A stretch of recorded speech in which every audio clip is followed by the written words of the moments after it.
ஏற்கனவே தமிழகத்தில் தலை குடிஞ்சு போச்சு. எங்க தலை நிமிர்ந்தே இருக்குது. தலை தொங்கி போச்சு. நிமிர்ந்தல தலை தொங்கி காட்சி அளித்து கொண்டிருக்குது. உங்க ஊடகத்திலையும் பத்திரிகையிலும் பாருங்க, நாள்தோறும் செய்தி. பாலியல் வன்கொடுமை நடக்காத நாளே இல்லை. அண்மையில் வட மாநில தொழிலாளர்கள், அந்த குடும்பத்தை சேர்ந்தவர்கள், இன்றைக்கு 3 பேர், குழந்தை, ஒரு பெண், ஒரு ஆண், 3 பேர் இறந்திருக்கிறாங்க. அதோட நந்தனம் அரசு கலைக்கல்லூரியில் அங்கே ஒரு கேண்டீனில் வேலை செய்கிற ஒரு பெண்மணியை அங்கே இருக்கின்ற கேண்டீன் முதலாளி மற்றவருடைய நண்பர்கள் பல பேர் பாலியல் வன்கொடுமை செஞ்சு இன்றைக்கு தமிழகம் ஒரு மோசமான நிலைக்கு தள்ளப்பட்டுக்கிட்டது. இதைத்தான் நான் சொன்னேன். தலை நிமிர்ந்து இல்லை, தலை குனிஞ்சு போய் தொங்கி போயாச்சு.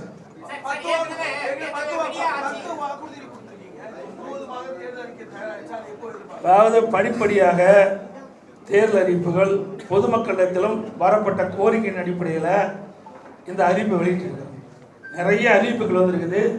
எங்களுடைய தேர்தல் பணிக்குழு அதையெல்லாம் சரிபார்த்து இறுதியாக பட்டியலாக நான் வெளியிடுவோம். மேலும் பல அறிவிப்புகள்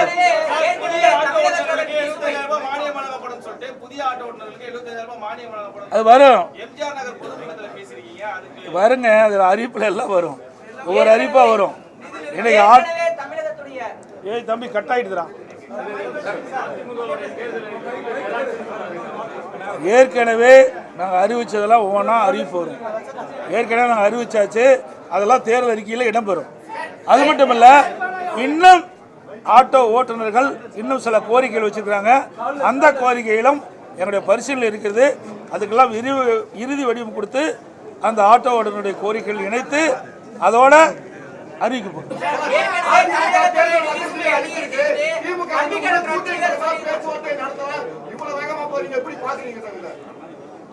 இதே ஊடக நண்பர்கள், பத்திரிகை நண்பர்கள் எங்களை எல்லாம் எப்படி கிண்டல் கேள்வி சொன்னீங்க. இப்ப நீங்களே அந்த கேள்வி கேட்டீங்க. 2 மாதத்துக்கு முன்பு இதே திரு ஸ்டாலின் அவர்களும் அவருடைய கட்சியை சேர்ந்தவர்கள்லாம் சில அறிவிப்புகளை வெளியிட்டாங்க. ஊடகத்திலையும் பத்திரிகையில் வந்தது. எடப்பாடி பழனிசாமி கடையை விரிச்சு வச்சுக்கிட்டு இருக்காரு, அங்கே யாருமே கூட்டணிக்கு போகல அப்படின்னு சொல்லிட்டு இருந்த காலம் போய் இப்பொழுது அனைத்து இந்திய அண்ணா திராவிட முன்னேற்ற கழகத்திலையும் தேசிய ஜனநாயக கூட்டணியும் ஒரு பலம் வாய்ந்த கூட்டணியை அமைச்சாச்சு. இந்த கூட்டணியில் இன்னைக்கு அதிமுக, பாரதிய ஜனதா, பாட்டாளி மக்கள் கட்சி மற்றும் டிடிவி அவர்களுடைய அம்மா மக்கள் முன்னேற்ற கழகம்லாம் இணைஞ்சிருக்குது. இன்னும் சில கட்சிகள் இணைய இருக்கின்றன. ஏற்கனவே தேசிய ஜனநாயக கூட்டணியில் பல கட்சிகள் இருக்கின்றது. இப்பொழுது தமிழகத்தில் கூட்டணி என்று சொன்னால் அனைத்து இந்திய அண்ணா திராவிட முன்னேற்ற கழக தலைமையில் அமைக்கப்பட்ட கூட்டணி தேசிய ஜனநாயக கூட்டணியோடு அங்கமைக்கின்ற எங்களுடைய கூட்டணி தான் பலம் வாய்ந்த கூட்டணி.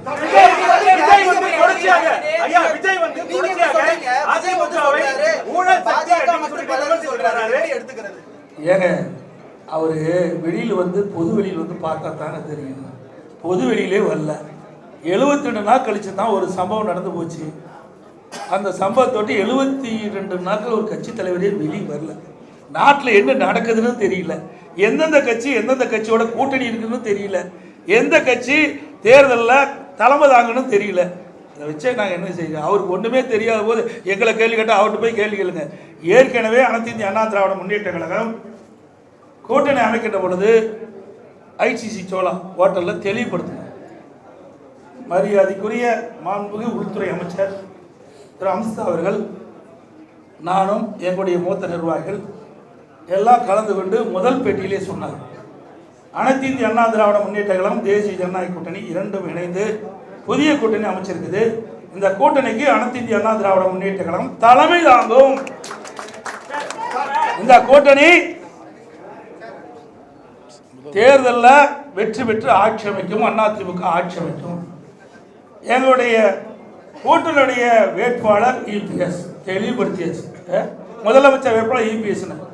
இது அவர் டிவியில் பார்க்கல, தொலைக்காட்சியில் பார்க்கல, பார்க்கறதுக்கு நேரம் இல்லை, மக்களை பார்க்கறதும் இல்லை, தொலைக்காட்சியில் பார்த்து தெரிஞ்சுக்கல, ஒன்றுமே தெரியாததை வச்சு எங்கிட்ட கேள்வி கேட்கணும். இதுங்களா தெரிஞ்சிருந்தா பரவாயில்ல. ஒரு கட்சியுடைய தலைவர் எல்லாம் தெரிஞ்சிருக்க வேணும். தெரியாம அறியாம பேசிட்டு இருக்காரு. நாட்டில் நடக்கிற நிலவரம் என்னன்னே தெரியல. இப்படி ஒரு தடவையாவது இப்படி பிரஸ் மீட் காட்ட சொல்லுங்க, புரிஞ்சுக்கிட்டோம். நாட்டில் உங்களை போல் இருக்கிற நிருபர்கள் கேட்கின்ற கேள்விக்கு பதில் சொன்னா தான் வெளியில் என்ன நடக்குன்னாச்சும் அவர் புரிஞ்சுக்கிட்டோம்.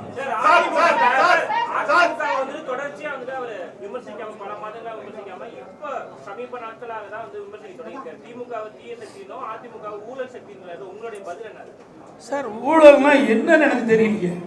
ஊழல் சக்தினா என்ன, யார் குறிப்பிட்டு சொல்றாரு? நீங்களா ஒரு கற்பனை பண்ணிட்டு இவர் தான் சொல்றீங்க. ஓ தீய சக்தி ஊழல் சக்தி யாரை குறிப்பிட்டு சொல்றாரு? குறிப்பிட்டு சொன்னா தானே சொல்ல முடியும். எங்களெல்லாம் ஊழல் சொல்றதுக்கு வழியே கிடையாது. மாண்பு அம்மா அவர்களை ஏற்றுக்கிட்டார். ரோல் மாடல் அம்மா பேர் சொன்னாரா இல்லையா? புரட்சித் தலைவர் எம்ஜிஆர் மாண்பு அம்மா ரோல் மாடல் சொல்லியாச்சு. எங்களுடைய அதிமுக ஆட்சி நான் முதலமைச்சர் ஆகும்போது என் மீது ஊழல் குற்றச்சாட்டு சொல்லி நீதிமன்றம் போய் நீதிமன்றத்தில் நிரபராதின்னு வந்திருக்கிறேன். எப்படி ஊழல் சொல்ல முடியும்? யார் கூட வச்சிருக்கிறாரு? அவர் கூட அதிமுக ஒருத்தர் வெளியில் போய் அந்த யார் உங்களுக்கு சேர்ந்திருக்கான்னு தெரியும், நான் பெயர் சொல்ல விரும்பல. தாவாக்காவில் போய் சேர்ந்திருக்காரு. அவர் ஊழல் குற்றச்சாட்டு புரிஞ்சு ஜெயிலிருந்து வெளியே வந்தவர். வந்தாரா இல்லையா? அப்போ யாரோட கூட்டணி வச்சிருக்காரு? எங்களை குறிப்பிட்டு சொன்னால் அதுக்கு உண்டான பதில் நாங்கள் தெளிவாக சொல்லுவோம். நிறைய பதில் இருக்குது எங்களுக்கு, ஒன்றும் பதில் இல்லாதெல்லாம் இல்லை. இது பொன்விழா கண்ட கட்சி 31 ஆண்டு காலம் ஆட்சி புரிந்த கட்சி. நீங்க 31 ஆண்டு காலம் ஆட்சி புரிந்த கட்சிங்க.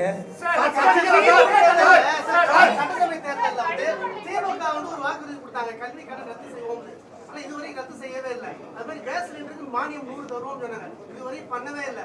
இதே மாதிரி ஒரு அறிவிப்பு வந்து நீங்க அறிவிச்சிருக்கீங்க, இது சாத்தியமா? நீங்க நாங்க சாத்தியமா இருக்கிற காலத்துல தான் அறிவிக்கிறேங்க. இதை நீங்க கேட்கிற கேள்வி அங்க கேட்கணும், யாரும் கேட்கவே மாட்டேங்கிறீங்க. நானும் பல தடவை பார்க்குறேன் தொலைக்காட்சி வருங்களா, அவர் நடந்து போகும்போது முக்கியமான கேள்வி கேட்க மாட்டேங்கிறீங்க. ஒரு அப்படியே ஏதோ சொல்லிக்கிளி கொடுத்து கேள்வி கேட்கணும்னு நமக்கு தெரியல. ஆனால் இந்த கேள்வி அங்கே கேட்க வேணும்.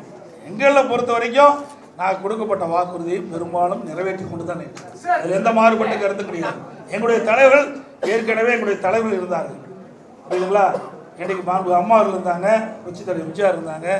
சொன்னதும் கொடுக்கப்பட்ட வாக்குறுதியை செயல்படுத்தணும். மக்கள் நன்மை கிடைக்கக்கூடிய திட்டங்களையும் நாங்கள் அறிவிச்சாங்க.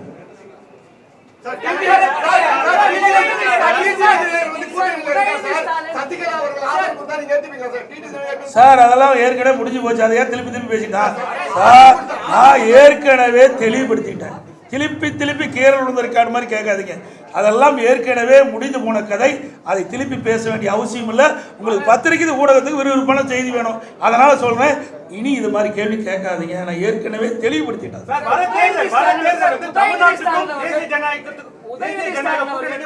தேர்தல், அதனால மக்கள் வந்து பார்த்து வாக்களிங்கன்னு சொல்லிட்டு முதலமைச்சர் சொல்லக்கூடிய அந்த பிரச்சாரத்தை நீங்க எப்படி பாக்குறீங்க? ஏற்கனவே நான் சொன்ன ஒரு பொம்மை முதலமைச்சர், திறமையற்ற முதலமைச்சர், ஒரு கட்சிக்கு தலைவராக இருக்க திமுக தலைவர், அதுவே ஒரு வேதனையான விஷயம் தான். நல்லா சிந்திச்சு பாருங்க, இது எந்த எலெக்ஷன் நடக்குது? இது தமிழ்நாட்டில் யார் ஆட்சிக்கு வரணும் யார் ஆட்சிக்கு வரக்கூடாதுன்னு நடக்கிற தேர்தல், புரிஞ்சுக்கிட்டீங்களா? ரெண்டாவது, எங்களுடைய கூட்டணிக்கு தெளிவுபடுத்தியாச்சு. திருப்பி சொல்றேன், எங்களுடைய கூட்டணி அதிமுக தான் கூட்டணிக்கு தலைமை தாங்கும். அதிமுக எங்களுடைய கூட்டணி வெற்றி பெற்று அதிமுக ஆட்சி அமைக்கும். இதுக்கு மேல என்ன வேணும்?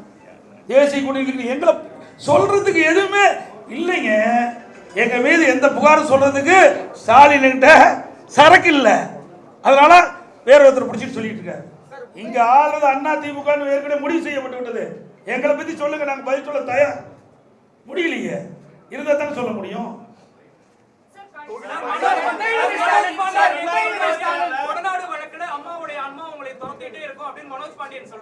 அதனாலதான் ஆன்மா துரத்தங்காட்டி தான் அங்க ஓடிட்டேன்.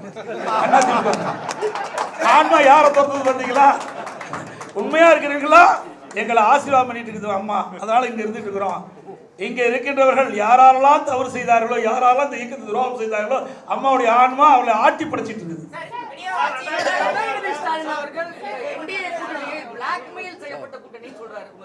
அவங்களுக்கு ஒரு வாய்ப்பு கொடுங்க. அவங்க என்ன ஒரு கோஆபரேஷன் ரொம்ப நேரம் கேட்டுட்டு இருக்காரு. அவரு அதான் சொல்ற, அவரு நினைச்சுக்கிட்டு கேட்கிற கேள்விகளை என்கிட்ட பதில் கேட்காதீங்க, அவரை தான் திருப்பி கேட்கணும். அதிமுக ஏங்க ஒரு தேசிய அளவில் இருக்கிற ஒரு கட்சிங்க, முதல்ல புரிஞ்சுங்க. தேசிய அளவில் இருக்கின்ற கட்சி தேசிய ஜனநாயக கூட்டணி நாட்டை ஆளுகின்ற கட்சி. அந்த நாட்டில் இருக்காரு ஸ்டாலினும் இந்தியாக்குள்ள தான் இருக்கிறார். தமிழ்நாடுங்கிறது ஒரு மாநிலம் தான். பல மாநிலங்கள் ஒன்றாக இணைந்து அந்த மாநிலத்தில் ஆட்சி புரிகின்றவர் தேசிய ஜனநாயக கூட்டணி. அவர் இந்தியாவில் மறந்துட்டு பேசுறாரு, வேற மாநிலத்தை வேற நாட்டில் இருக்க மாதிரி பேசிட்டு இருக்காரு. புரிஞ்சுக்கல, அவரும் இந்த நாட்டில் இருந்துட்டு இருக்காரு. ஏன் அடிக்கடி கடிதம் எழுதுறாருல்ல, மீனவர் காணாமல் போனால் கடிதம் எழுதுறாருல்ல, எதுக்கு எழுதுறாரு? அந்த அதிகாரம் யாருக்கிட்ட இருக்குது? மத்திய அரசாங்கத்தான் இருக்குது. வேண்டுமென்றே திட்டமிட்டு பேசுவதற்கு ஒன்றும் இல்லை. அதனால இப்படிப்பட்ட அவதூறு பிரச்சாரத்தை பரப்பிட்டு வருது.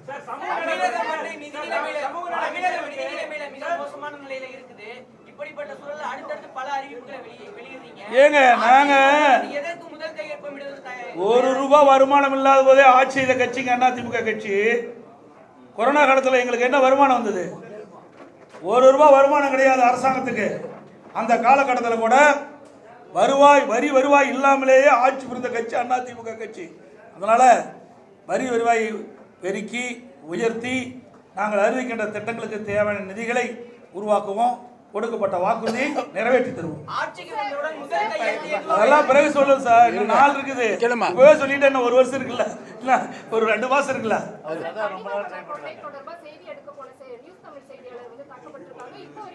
அதாவது எங்களுடைய கட்சி சேர்ந்தவர்கள் தாக்கப்பட்டவர்கள் நேரடியாக போய் ஆறுதல் சொல்லிட்டு மருத்துவமனைக்கு நேரடியாக போய் எங்களுடைய இயக்கத்தை சேர்ந்தவர்கள் அந்த பாதிக்கப்பட்ட நிருபரை சந்தித்து ஆறுதல் கொடுத்துட்டு இருந்தாங்க.